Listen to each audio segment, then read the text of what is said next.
doesn't it strike you when observing the sun and moon coursing through the sky that both appear as similar-sized orbs, tracing similarly related 24-hour paths overhead at similar speeds?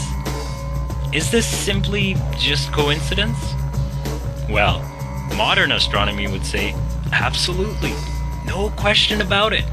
Despite the sun and moon appearing to be the same size, the sun is in fact 400 times larger and 400 times farther away.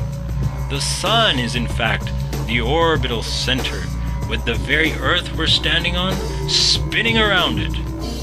Now, during a solar eclipse, it is claimed that the moon is passing between the observer and the sun, thus blocking the light of the sun temporarily from the view of the observer.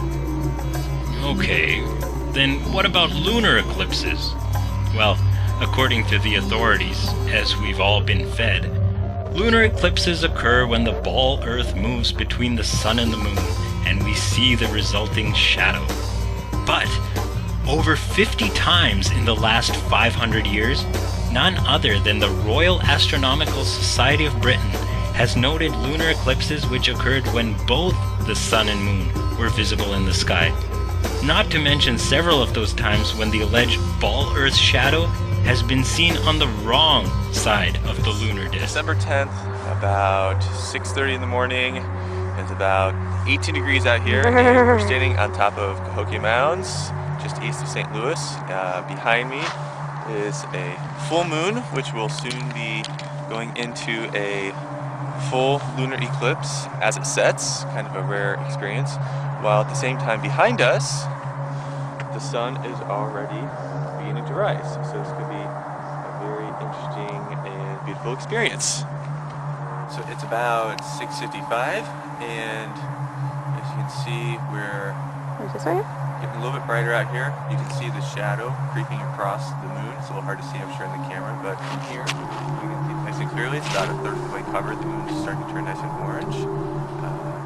On the right shoulder, you can see downtown St. Louis and the nice early morning sun, which is getting very bright on the eastern horizon behind us. Yeah, we get that in there again. You can see it's practically day here, yet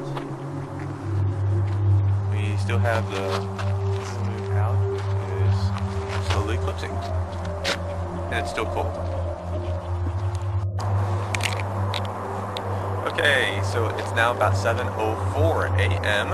and over my shoulder you probably cannot see anything, but through the stacks of the refinery back there, we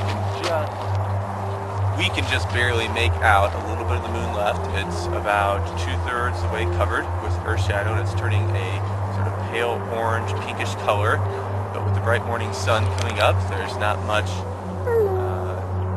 enough contrast to be able to see the moon there. We can still see it just a little bit. What I find very interesting is I was expecting the shadow to come upward across the moon as it would go down and it would pass into shadow, and actually it's going the other way around. The shadow, as the moon is here, the shadow is creeping down across the moon.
How is it possible that during a total lunar eclipse, the shadow starts off completely black as it creeps up on the moon, but when it fully covers the moon exhibits that signature reddish glow? My own research has led me to see that the authorities know about and are hiding information regarding a black sun.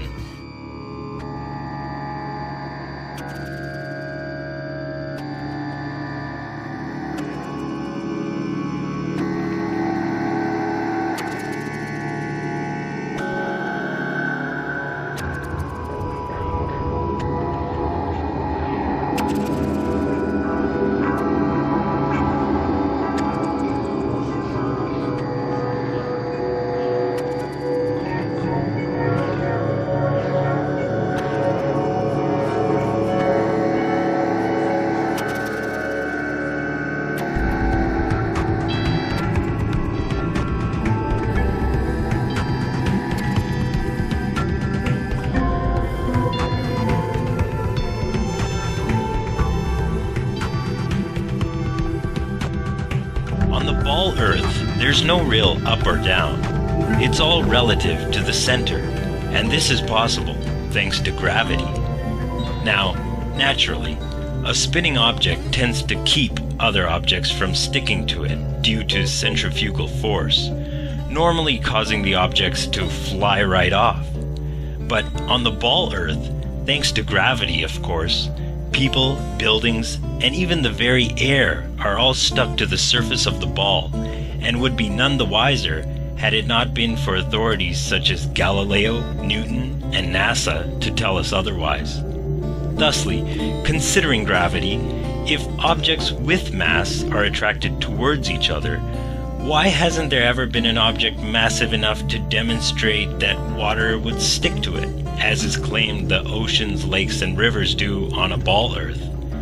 And if the excuse is then given that the Earth's gravity would far supersede that of any other object, then how is it that the moon is said to affect water levels at sea level on Earth? Further, how is the combined mass of a helium-filled balloon repelled by the mass of the Earth? Or, what up there is attracting the balloon to itself?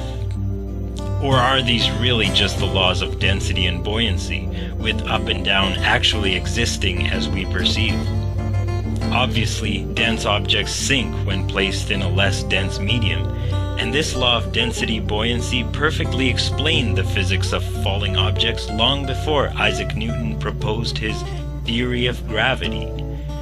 But Isaac Newton was a knight of the British Order, and I personally find it strange that he was allegedly born on Christmas Day and died on the vernal equinox. And why did his coat of arms have 2 crossed bones on a black shield? Was he indeed a Freemason or Rosicrucian? I also question Galileo and his supposed experiments dropping his balls from the Leaning Tower of Pisa. While Giordano Bruno and other contemporaries of Galileo were burned at the stake after being publicly tortured, Galileo was merely placed under supposed house arrest, while his associations with the Jesuits have long been acknowledged. So investigate the subject for yourself.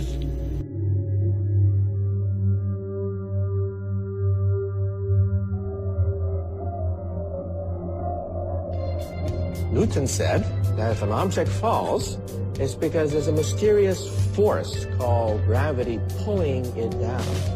But you know, Isaac Newton himself was not satisfied by that. Objects move because they're pushed, not pulled. So what is pushing this? Newton didn't know. So Newton simply threw his hands up and said, I don't know.